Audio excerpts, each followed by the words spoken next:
안녕하십니까 명편만 구독자 여러분, 이주영 한의사입니다. 제가 오늘은 한 분을 모셨어요. 인천인가요? 부천인가요? 경기도 부천입니다. 부천. 네. 제일 핫하다는 중동, 그죠? 네. 네.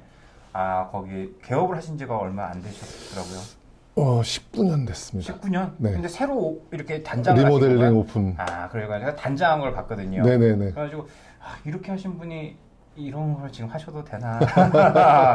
네네. 네, 이런 생각을 하고 있는데, 네. 사실은 저랑은 이렇게 가끔 이제 오다가다 최근에 이제 한두 번 이제 뵙긴 했지만, 일면식이 사실 없는. 그렇죠. 분이죠. 하지만 그렇죠. 제가 이제 잘 아는 이유가, 저희 진료원장님으로 계시는 저와 함께하고 계시는 이제 인생의 소울메이트, 그분은 그렇게 생각하실지는 모르겠으나, 정현식 교수님, 이제 저희 한의원에서 종양이라든가 이런 이제 질환 쪽에 이제 후유증을 관리 담당하고 계시는 원장님인데, 그 원장님의 의국 시절 이제 선배님이셨고, 네. 그 다음에 그 시절에 이제 약사들 문제 이런 거에 대해서 이제 어떤 투쟁을 할 때 착발까지 하시면서 가열차게 네. 이렇게 하셨다고 네. 해서, 네. 제가 사실상 뭐 원래 원하는 건 그거였어요. 제가 정말로 막 핫한 유튜버라서 모든 4명의 후보분들을 다 데려다 놓고, 그래서 한의계가 이렇게 우리 사회에 어떤 기여를 할 수 있을까, 이런 부분에 대해 가지고 우리 협회장 후보님들 한 분씩 얘기 좀 해보시죠, 이런 식으로 해가지고 국민들이 보기에 와 뭐 댓글도 달리고 막 이러면 좋겠는데, 그 정도로 그렇진 않다 보니, 그래도 한의계에서 큰 일을 하시려고 나오신 어르신이고 선배님이시고, 그런데 과연 어느 정도 수준까지, 과연 우리의 이속만 차리면서, 최근에 지금 이속 차리는 사람들 많잖아요, 그죠? 그래가지고 뭐 생명이 어떻게 되던 그거는 나라 탓이다 막 이런 분들이 많은 가운데, 누구라고 말을 하기 좀 그렇죠. 하지만 그런 가운데 우리가 얼마나 정말 이제 남들이 인정을 하든 안 하든 그 문제가 아니라, 정말로 환자들한테 얼마나 다가갈 수 있고 이런 모습에 협회를 꾸리냐에 대해 가지고는 사실상 뭐 어떤 후보님들이든 간에 공유를 하실 거라고 생각이 들어서, 기회가 된 김에 이렇게 한번 제가 제 채널에 인기도 한번 좀 올려볼까, 네, 네. 한의사분들에게 조금 인기도 한번 올려볼까 네네네. 싶어서 한번 제가 자리를 청했습니다. 네. 어떻게 저희 한의원 와보시니까 좀 어떠신 것 같습니까? 첫인상은 굉장히 이 원장님이 치밀하시겠다. 굉장히 치밀하시겠다. 머릿속이 굉장히 복잡하시면서도 이 구획을 굉장히 잘 나눠 놓으신 것 같아갖고, 생각보다 이분이 좀 완벽한 어떤 그 삶을 살고 있지 않을까 하는 뭐 그런 생각이 첫인상이에요. 과찬이십니다. 제가 네. 20평짜리에서 한의원을 하다가 보니까 짐 같은 거 쌓아놓고 이런 공간이 없잖아요. 그러다 보니까 쌓고 테트리스를 열심히 하다 보니까 이렇게 가지고 왔는데, 사실은 이제 우리가 뭐 바쁘신 일정 중에 뭐 다른 얘기를 하는 것보다 항상 그런 게 있어요. 제가 학생 때부터 시작해서 쭉 이렇게 봐왔을 때, 우리랑 항상 이렇게 같이 대척을 하는 그 협회 쪽에서는 회장님이 뭐 마음에 안 들면은 막 테이블도 막 이렇게 막 헤딩하시고 이렇게 하시는데, 항상 한의사협회는 뭔가 이렇게 투쟁을 했다, 이렇게 뭐 뭔가 이렇게 나라에 항의를 했다 이러면은 기사로는 그렇게 나와요. 좌시하지 않겠다. 근데 문제는 누워 계셨는지는 모르겠어요. 아무것도 안 하신 게 아닌가. 심지어 저희 부모님들조차도 옛날에는 뭐 부모들도 같이 나가서 투쟁했다는데 니네는 아무것도 안 하나 봐, 이런 얘기를 하더라고요. 근데 진짜로 뭐 우리 사적인 욕심을 채우자고 하는 건 아니지만, 정말로 국민 건강에 지금 요새 같이 많이 좀 이게 위급한 상황 이럴 때 내가 협회장이 됐어요. 그리고 내지는 다른 분이 되셨어도 어쨌든 간에 조언을 해줄 수 있는 선배님의 입장이니까, 그렇다고 하면은 앞으로 어떻게 좀 하실 생각이 있으신지 궁금합니다. 제가 오늘 이 자리에 있는 게 사실은 좀 어색하기도 하고, 또 제 스타일에 맞지 않을 수도 있어요. 근데 저는 이제 지금 졸업한 지 90년도에 졸업을 했으니까, 또 입학을 83년도에 했으니까. 제가 83년생입니다. 그러시구나. 이제 횟수로 41년을 한의학과 같이 했어요. 근데 지나고 보면 학생 때부터도 학생회 임원으로, 또 우리 학생회 임원일 때 이제 또 우리 경희대 같은 경우는 학관 이전부터 또 친구사법 문제, 약사법 문제, 뭐 이제 이런 것들이 계속 우리 한의계에는 항상 뜨거운 이슈가 됐었고 학생들은 유급을 이렇게 여러 번 유급을 당하는 이제 그런 역사가 있잖아요. 그래서 근데 그 안에서도 학생의 임원을 계속 해왔기 때문에 이제 그런 거에 조금 더 관심이 많았고 졸업 후도 그렇고 아까 말씀하신 제가 수련의를 할 때 이제 수련의 전국 한방병원 수련의 대표를 했었는데 그때 한조씨 약사 1차 시험을 볼 때였고 그때 한의대 학생들이 유급 시한이 막 초읽기처럼 며칠 남지 않았었을 때예요. 그 바로 학교를 좀 들어갔으면 좋겠다. 제발 유급은 좀 피했으면 좋겠다. 너무 마음이 아팠고 그 전에 3년 전에도 전 학생이 유급이 됐던 적이 있어서 사실은 너무 마음이 아파갖고 그 형들이 할 테니 너희들은 좀 들어가라 라고 해서 전국에 있는 한방병원 수련의들을 다 서울로 경희대로 모여서 그때 한 달 정도를 저희가 상경 집회를 한 적이 있었어요. 그러면서 그 270명이 경희대에 모여서 그 수련의들이 전부 같이 집회를 했고 그러면서 전원이 다 삭발을 했고 이제 그렇게 하면서 학생들은 제발 들어가 줘라고 했는데 결국은 이제 그게 못 들어가졌고 이제 저희가 집회를 해산을 한 거는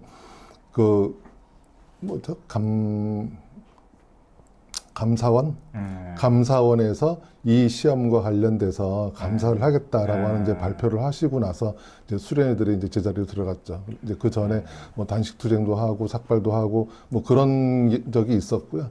그 후에도 뭐 여러 가지 문제가 있는데 이제 특히 요번 같이 이제 의사들이 총파업을 하겠다라든지 했을 때, 뭐 예전에도 이제 코로나 때도 어떤 팬데믹이 왔었고, 그 의료 붕괴가 왔었는데, 이번에도 또 의료 붕괴가 또 예상이 되잖아요. 이제 이럴 때는 한의사들의 역할이 뭘까를 사실은 좀 많이 고민을 해야 될 텐데, 우리 협회가 지금 회장 선거이다 보니까는 좀 미온적인 대처를 하거나 대처를 잘 못하거나 이럴 수 있지 않을까. 사실은 좀 그게 좀 걱정이 되긴 해요. 그래서 제가 대학을 졸업하고 4년, 부원장 3년, 개원 1년 이렇게 하다 개원을 접고 수련회를 들어갔던 거는 사실 우리가 한의사가 할 수 있는 역할이 너무 좀 제약이 너무 많다. 답답하다. 진료실이 너무 답답하다. 좀 큰 데 가서 좀 어떤 걸 좀 배워보자라고 하는 그런 느낌이었기 때문에 이제 결혼도 하고 애가 둘이고 또 개원도 한 상황에서 그 수련회 월급을 받고 들어가는 결정을 한 거는 사실 좀 쉬운 결정은 아니었거든요. 사실 그 시절에는 한방병원에서의 또 수련이나 이런 게 사실 그저 중풍이라든가 이런 네. 급성기 네네네. 그런 질환에 대해서도 굉장히 많이 보던 시절이었잖아요. 그랬죠.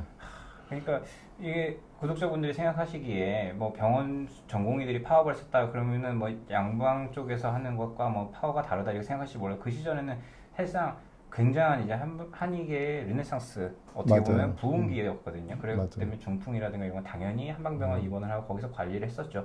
물론 지금은 이제 양방 쪽에 조금 더 더 빠른 응급처치를 할 수 있는 부분들이 있어서 그게 좀 넘어간 부분들도 있지만 분명히 그 시절에는 그렇게 파급력이 있었음에도 불구하고 그죠 학생들 공부는 다 할 수 있게끔. 근데 지금은 그죠 뭐 휴학계를 이렇게 적용을 한다든가 대단하더라고요.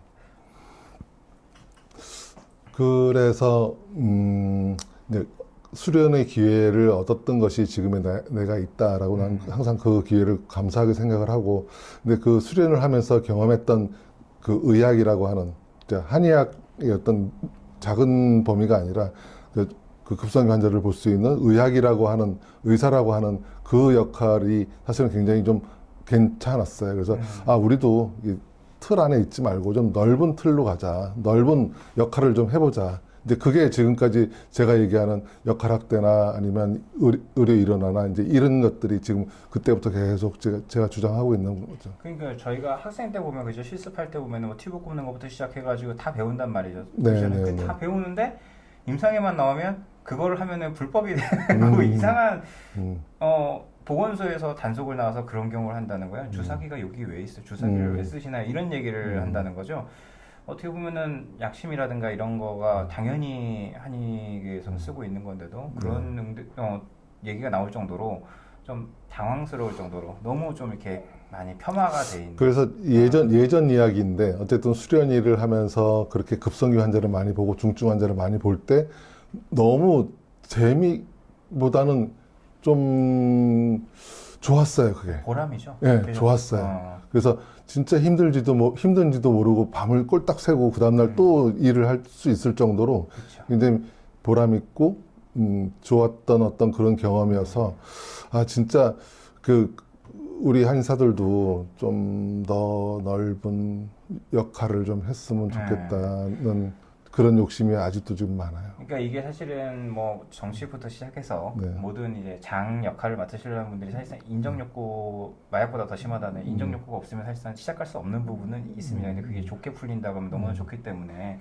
누구나 이제 말만 뭐 내가 뭐뭐를 해냈습니다 막 이렇게 해가지고 하시는 분들보다는 사실상 이렇게 큰 대의를 공표하시고 거기에 사람들의 많은 공감을 이끌어내서 당선되시는 분은 사실상 굉장히 좋다고 보는데 그게 있는 것 같아요. 코로나 때 사실상 이제 그 한의사협회에서 어떤 이제 뭐 어떤 이렇게 택배나 이런 걸로 해가지고 비대면으로 진료를 해주고 응급 환자들 관리를 좀 해줬었잖아요. 그랬죠. 근데 그럴 때에 보면은 협회에다 연락을 한다든가 이랬을 때 일반인들이 연락했을 때 굉장히 조금 좀 불쾌한 대응이라든가 좀 불편했다든가 뭐 이런 내용들 같은 거를 좀 간혹 접하다고 보면 저희가 사실 협회에 연락을 해도 이제 협회의 직원분들이나 이런 분들이 사실상 이거 어디서 많이 본 모습인데 그래서 어디서 본 모습일까 잘 생각을 해보면은 이건 제 담당 아니니까 저희 다른 데서 하셔야 돼요. 그러면 어디로 연락하면 될까요? 잠시만요 하고 전화 뚝 끊어지고 그 공무원분들이 많이 하시는 그런 행태를 사실상 좀 많이 비슷하게 닮아 있는 게 아닌가 그런 좀 이제 아쉬움이 많았는데 그런 거에 대해 가지고 어떤 좀 이제 사실상 한의사들끼리 한 가족이니까 그렇다 치는데 어떤 국민들과의 소통 이런 게 사실상 이제 우리가 기본 의료라든가 필수 의료를 하게 되면 당연히 더 필요할 건데 그런 거에 대해서 어떤 뭐 대응이나 이런 거 어떻게 뭐 이런 한의사협회라는 거대한 단체를 어떻게 재편한다든가 이런 거에 대해서 물론 마음대로 되진 않겠으나 어떤 비전이 좀 있으신지 그게 좀 궁금합니다. 제가 지난번에 그 43대 집행부에서 이제 그 부회장을 할 때 제가 맡았던 파트가 총무, 재무, 전산 쪽이었어요. 그래서 이제 전산 쪽은 회원들이 주로 또 그 총무, 재무 쪽은 이제 회원들도 많이 연락을 하지만 일반인들도 많이 연락을 좀 하는 이제 그런 부서였는데 지금 말씀하신 이제 그런 특히 회원들이야 뭐 한 달에 건너면 다 아는 이제 뭐 한 가족 같은 사람들이니까 그렇지만은 이제 일반인들이 연락을 했을 때 좀 응대가 좀 부족했다라고 이제 그 지적을 하시는 거잖아요. 조금 더 신경을 좀 써야 될 부분들이 많은 것 같아요. 그 직원들이 뭐 사실은 좀 회원들 같지 않아서 오래된 직원들이 많고 오래되다 보니까는 공무원 타성이 좀 많은 회원들이 그 직원들이 많거든요. 그렇기 때문에 지금 언뜻 생각에 그 119처럼 콜센터처럼 한 파트에서 모든 민원을 다 해결할 수 있는 그런 전담 부서가 하나 있으면 좋겠다. 그게 이제 총무 파트가 되면 더 좋을 것 같고 그래서 이제 민원인이 어떤 연락이 오면은 그걸 알아서 찾아서 다시 자기가 취합을 해서 답변을 주는 이제 그런 센터가 하나 있으면 좋겠다는 생각이 드네요. 네, 그런 게 있으면 사실 너무 좋을 것 같습니다. 좋을 네, 것 같고요. 네. 그다음에 제가 또 하나 여쭤보고 싶은 게 네. 혹시 갑자기 이런 얘기는 좀 뜬금없을 수도 있는데 이 바쁘신 와중에서 보지는 못할 수도 있겠지만 요새 굉장히 핫한 드라마가 하나 있죠. 고려 거란 전쟁. 한 편도 못 한 봤습니다. 편도 못 보셨습니까? 네. 거기 고려 거란 전쟁을 보면 네. 강감찬 배경은 아시잖아요, 그죠? 강감찬의 이제 일대기나 마찬가지인데 거기서 보면은 이제 각종 권력 싸움들이 계속 나옵니다 내부에서 외부에서 거대한 이제 세력들이 이제 막 침투해 오고 있는데 그 내부에서 잠깐 틈나면 이제 서로 간에 또 막 힘싸움하고 막 이러거든요. 근데 그 과정에서 좌보기라고 하는 이제 거의 그 영의정급 그 정도 되시는 분께서 황후 쪽에 붙어가지고 황제의 권력을 약화시키려고 이렇게 하다가도 이제 황후가 뭘 하자 그러니까 갑자기 이제 안 합니다 이래요. 그래서 왜 그러냐고 했더니 이제 거란이 쳐들어올 때니까 이제는 연합해야 될 때입니다. 네, 이렇게 얘기를 해서 그분이 목소리도 거기서 약간 좀 어떻게 보면은 제가 듣기엔 내시처럼 좀 그런데도 불구하고 이렇게 가지고 우리나라가 이렇게 잘 연합해가지고 지금까지 이렇게 흘러왔구나 이렇게 보고 있는데 사실상 대통령도 마찬가지고요. 그죠? 몇 대 대통령 하는데 네. 대통령이라고 대한민국 대통령이라고 국호를 바꾸려고 계속 이어오는 건 이 사람이 잘못한 건 그 다음 사람이 책임지고 수습하고 그렇게 가야 되는 거잖아요. 근데 물론 대통령들도 못하고 있는 걸 갖다가 기대한다는 건 좀 그렇지만 그래도 어쨌든 간에 역대 협회장 분들이 뭐 다 잘하셨다고도 볼 수도 있지만 사실상 뭐 명예욕을 쫓으신 분들도 있고 뭐 잘 못하신 분들도 있고 다양하잖아요. 근데 이제 거기서 어쨌든 또 니편 내편 계속 가르면 사실 끝도 한도 없는 건데 이거는 뭐 일반 구독자분들보다는 한의사분들이 사실 관심이 많을 부분인데 여러 협회들의 이런 이제 파벌 이런 부분들을 어떻게 좀 융합을 해서 하실 좀 보관이 있으신지 그것도 좀 궁금합니다. 사실 이번 선거에서 제가 제일 많이 걱정하는 부분이 이제 그거거든요.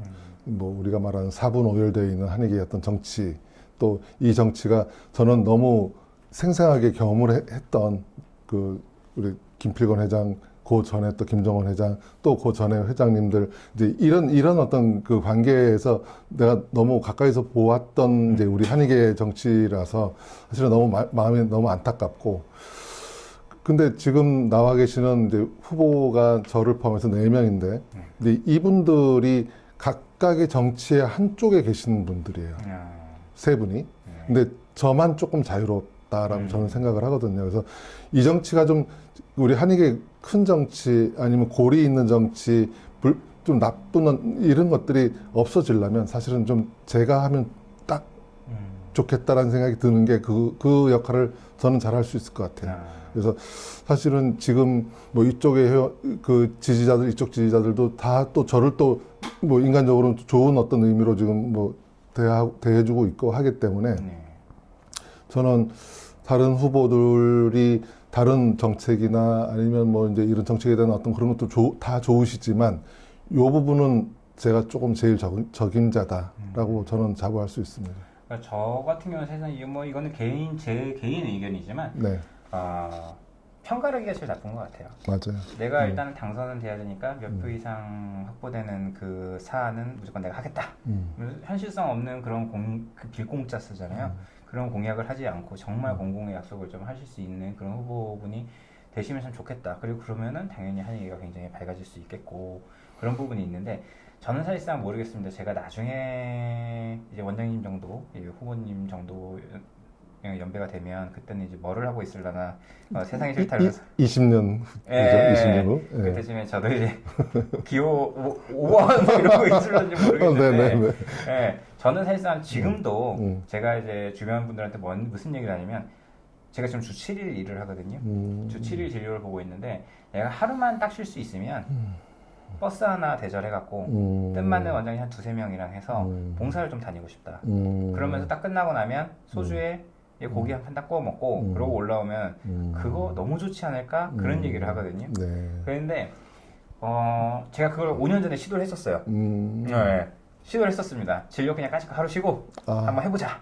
어디로 가셨어요, 그러면? 그러니까 하려고 네. 버스까지 다 이제 계약 이제 하려고 다 계약서 쓰기 직전에 알아보다가 이제 후배가 상지대학교 교수로 있는 후배가 잘 알아보셔야 돼요. 잘못하면 고발당해요. 이러시는 거예요. 그래서 이게 무슨 소리야 해가지고 이제 맨 처음에는 이제 보건복지부에다 물어보니까 보건복지부에서 양방 쪽에서도 이동하는 버스 이런 걸로 봉사를 하고 그 다음에 치과 쪽에도 TV에도 나왔잖아요.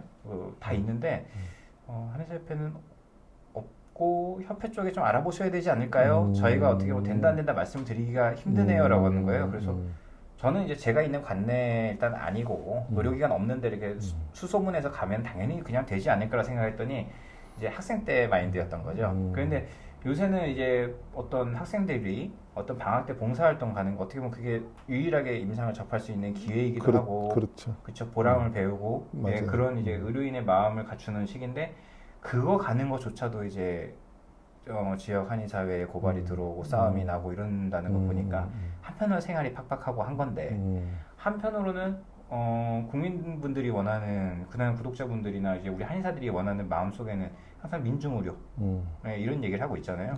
근데 이걸 갖다가 그래 뭐 개인이 한다라고 하면 그래 저놈 저거 지 자랑하고 뭔가 이제 홍보하러 다닌다 이렇게 생각할 수 있잖아요. 근데 협회 차원에서 하면은 너무 멋있을 것 같은데 왜 지금까지 저희 대표는 좌시만 하고 있었나? 예. 혹시 그런 거를 해볼 생각은 안 하셨는지. 예. 이제 봉사이기도 하고 네. 또 방문 진료이기도 하고 그죠. 그렇죠.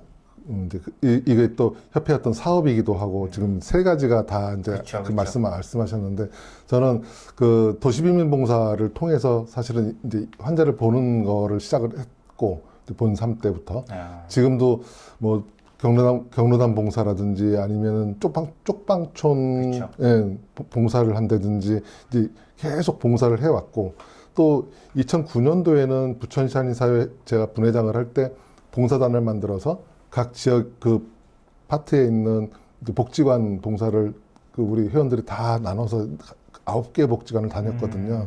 그래서 이 봉사에는 굉장히 좀 관심이 많아요. 근데 이제 이 조금 사회가 바뀌다 보니까는 그 커뮤니티 케어라고 하는 이제 그런 제도가 생겼잖아요. 통합 돌봄이기도 하고 지금 고령화 사회에서 노인 인구가 많고 노인 인구가 많은데 지금 국가의 정책은 병원에 있고 요양병원에 있는 것보다 시설에 있는 것보다 집으로 가시라라고 하는 게 이 추세거든요. 그렇죠. 편안한, 네네네. 안락하게. 또 어르신들도 그걸 원하기도 하시기도 하고 또 일본의 제도가 그렇게 가고 있었어요. 그 우리가 계속 일본의 제도를 지금 차용해다가 쓰고 있는 것이 노인 장기 요양 제도. 그것도 일본 제도거든요. 그렇죠. 또 지금 굉장히 일본이 그 핫한 것이 방문 진료예요. 그게 왜 그러냐면은 일본의 전후 세대가 47, 48, 49년생들이 지금 만 75세가 넘는 베이비 부모가 만 75세가 되는 그렇죠. 그 해예요. 근데 우리나라로 온 지금 윤석열 정부에서 그 필수 의료 정책 패키지라고 내놓고 의사 수를 10년 안에 늘려야 된다라고 하는 숙제를 가지고 있는 게 뭐냐면 2035년이 우리 일본의 2025년, 아, 우리는 2035년. 2035년에는 분명히 의료붕괴가 올 거다. 그렇기 때문에 대비하지 않으면 안 된다. 라고 해서 2035년에 맞춘 거거든요. 그래서 저는 이제 그 일본의 예를 계속 지금 여러 군데 가면서 얘기를 하고 있고 방문 진료에 대해서 필요성을 느끼고 있고 그래서 요번에 제 공약에도 1차 의료라고 하는 어떤 큰 파트가 있는데 그 안에 그 방문 진료 사업도 있고 재택 의료도 있고 근데 방문 진료는 건강보험 재정으로 하는 거고 그 재택 의료는 장기 요양 재정으로 하는 거거든요. 조금 그 성격이 다르긴 하지만 어쨌든 의사가 환자한테 찾아가서 진료하는 거. 그래서 지금 원장님이 말씀하신 버스로 가서 좀 이렇게 좀 해드리고 싶다라고 하는데 그런 거 저도 해봤던 생각이 야 나는 그 버스로 어르신들 목욕 시설을 좀 싣고 가서 목욕도 좀 시켜드리고 또 치료도 좀 해드리고 했으면 좋겠다라는 생각을 좀 많이 했었어요. 그리고 그렇게 하면 여러 단체들이 같이 가기도 하고 하면 그렇죠. 서로 간의 직역 간의 이해도도 높아지고. 그래서 너무 그 좋겠어요. 지금 제도가 뭐가 있냐면 다학제라는 제도가 있어요. 그렇죠? 간호 파트, 물리치료 파트 이제 이런 것들이 다 같이 해서 다학제 파트라고 해서 이제 그 대상자 한 분을 여럿이서 도와드리는 이제 그런 것이 지금 1차 의료 방문 진료에서 하고 있는 거거든요. 그래서 그 시스템을 워낙 원장님이 그 알지 않으시면서도 그걸 너무 지금 도입을 하시는데 좀 선구적인 생각을 하신 것 같으세요. 그러니까 제가 공중보건의를 네. 성남 서천으로 갔었는데 거기가 네네. 굉장히 고령화된 곳이거든요. 음. 거기서 이제 사회복지사분들이나 이런 분들이랑 같이 해서 목욕이라든가 빨래라든가 네네네. 그다음에 간호사분들은 뭐 혈압이랑 당 체크해주고 그냥 이런 거를 이렇게 하더라고요. 근데 사실상 양의사분들도 물론 최선을 다해는 주시지만 와가지고 사실상 병원을 가세요 정도는 얘기해줄 수 있지만 그쵸. 거기서 해줄 수 있는 게 없잖아요. 맞아요. 근데 한의사들은 사실상 그죠 뭐 아무리 뭐 한무당이라고 하는 키워드가 그렇게 핫하다고 해도 어쨌든 간에 당장 아픈 데를 주물러 주는 차원에서 뭐 어쨌든 내부까지 직접적으로 자극을 해주고 이러다 보니까 굉장히 좀 이제 효과적으로 환자분들이 이게 만족도가 높더라고요. 그래서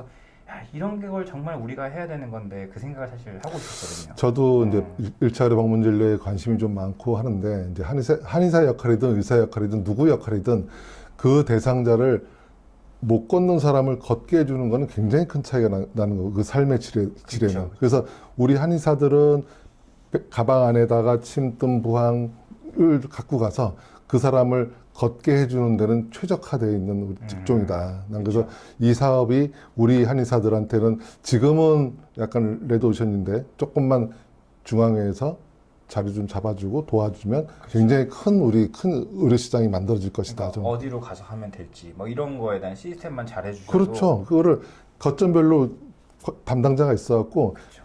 그 대상자를 모으고 이거를 좀 나눠주는 그렇죠. 이것만 해줘도 사실은 큰 역할을 해주는 거거든요. 진짜 이렇게만 되면은 네. 그 열혈의사 방우열인가 그 다큐멘터리 했던 거 있잖아요. 네네네. 그 방문 진료하시는 원장님처럼 그런 네. 분들이 전국에 이제 쫙 퍼지면 사실상 뭐 그때는 뭐 나라에서 뭐 정책을 어떻게 하든 뭐라든 사실 무슨 상관이 있습니까, 그죠? 네. 사람들이 이제 모두 다 한의학을 찾을 거니까 이제 그런 이제 희망을 좀 품으면서 그리고 이제 또 하나 이제 또 여쭤보고 싶은 게 사실상 네. 이제 응급실이 파업을 한다 하면 제일 겁나는 게 그거잖아요. 주말에 갑자기 아프면 어떡하냐 이거. 네. 그래서 지금 내가 조금 몸이 안 좋은데 이거 좀 나라에서 좀 들어줘야 되는 거 아니야? 이런 식으로 보통 얘기를 많이 한단 말이에요. 그래서 저 같은 경우는 2009년도에 첫 개업을 했습니다. 2009년도에 첫 개업을 했는데 그때는 이제 너무 없어서 그랬지만 지금은 이제 습관이 돼서 이제 하다 보니까 명절 당일 포함해서 저는 이제 365일을 다 진료를 보거든요. 1년에 한 2번 정도 제가 종갓집 장손이다 보니 차례도 모셔야 되고 이런 것 때문에 벌초를 하러 가거나 CL 진료를 갈 때 이럴 때만 잠깐 비우고 나머지는 다 진료를 보는데 주말이나 공휴일 같은 때 진료를 보는 곳들이 생각보다 그렇게 많죠.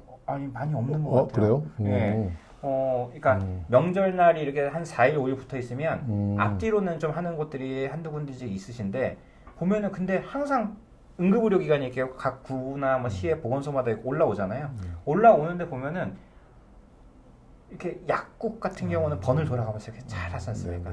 근데 이상하게 한의원은 뭐 저야 제가 돈 벌겠다고 나선 거니까 그냥 하는데 없어요.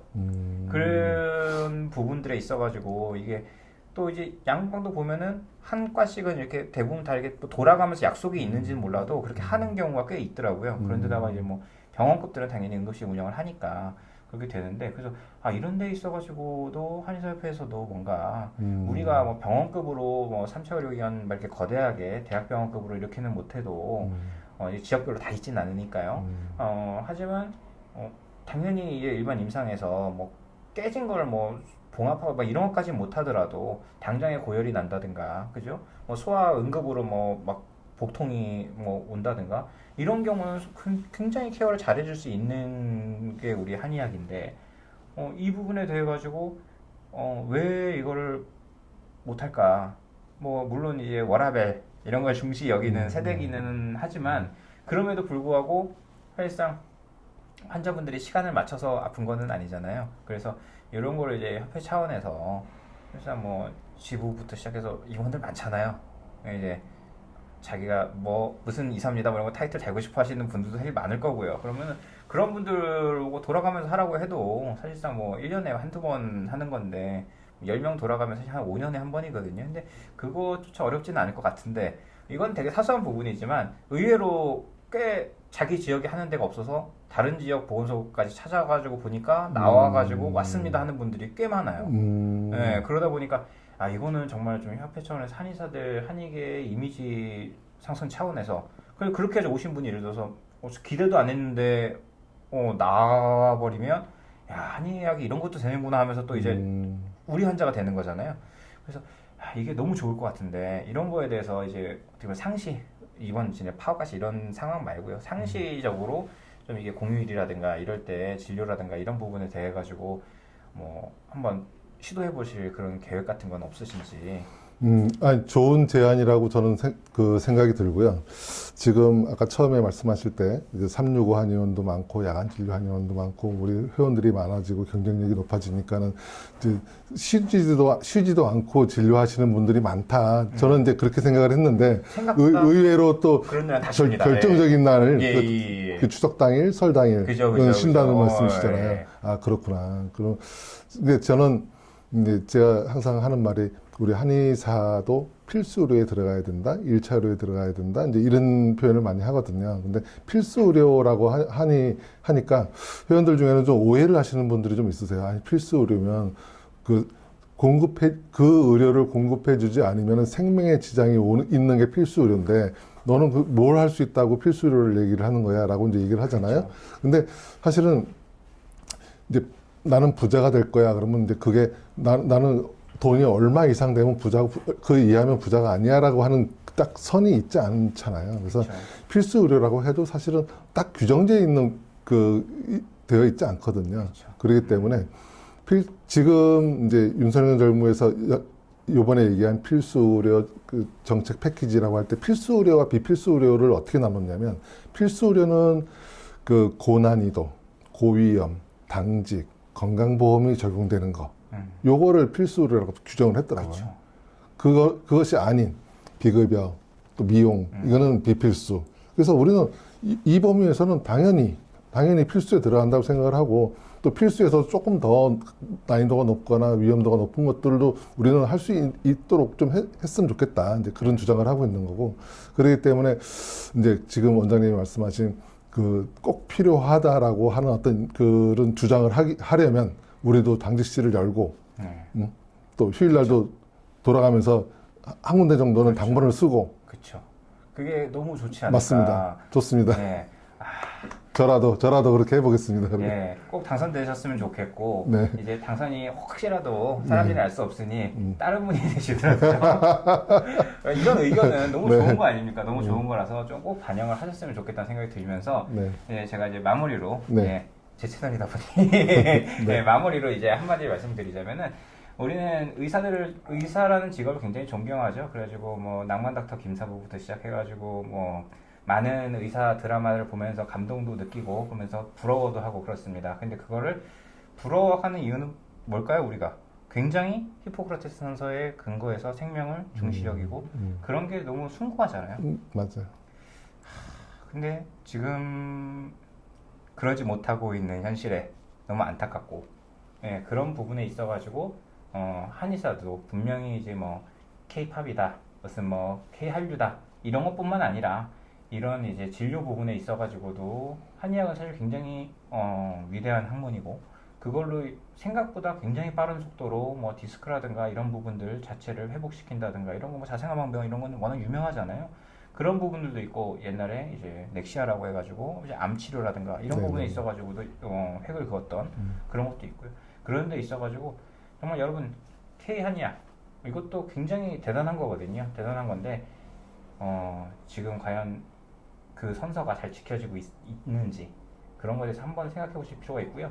우리는 어쨌든 간에 우리 몸에 맞게끔 발전해온 그런 의료를 함께 하면서 또 그거를 하는 사람들이 물론 이상한 짓 하는 사람도 있습니다만 그거는 이제 어느 집단에는 없지는 않아요. 그러니까 그런 거는 최대한으로 이렇게 협회장 이렇게 하시는 분들이 잘 이렇게 청소라고 해야 되나요? 필터링, 예, 이런 걸 잘 해주시면 정말로 우리가 뭐 좋은 다른 어느 나라에도 없는 이런 어떻게 보면은 이원화된 구조에서 이게 뭐 통합된다고 해도 어쨌든 간에 의료는 한의학은 살아 있을 거니까요. 그러면은 그런 걸로 통해 가지고 너무나 좋은 생명 연장, 편안하게 살 수 있는 여명을 즐길 수 있는 이 100세 시대에 건강하게 100세를 해야지 뭐 유한병을 누워서 100세는 의미가 없잖아요. 그렇게 될 수 있지 않을까 싶습니다. 여러분 구독, 좋아요, 알림 설정 꼭 해주시고요. 여기 후보님은 이거 후보님이신데 그래서 어쨌든 간에 뭐 지금 이거는 뭐 제가 뭐 선거 뭐 공부 방송 뭐 이런 게 아니다 보니까 근데 정말로 너무 궁금했어요. 왜냐면은 네. 저희 같은 일반 한의사분들 입장에서는 굉장히 뭔가 그냥 정치인 보는 느낌이에요. 그냥 저들만의 리그.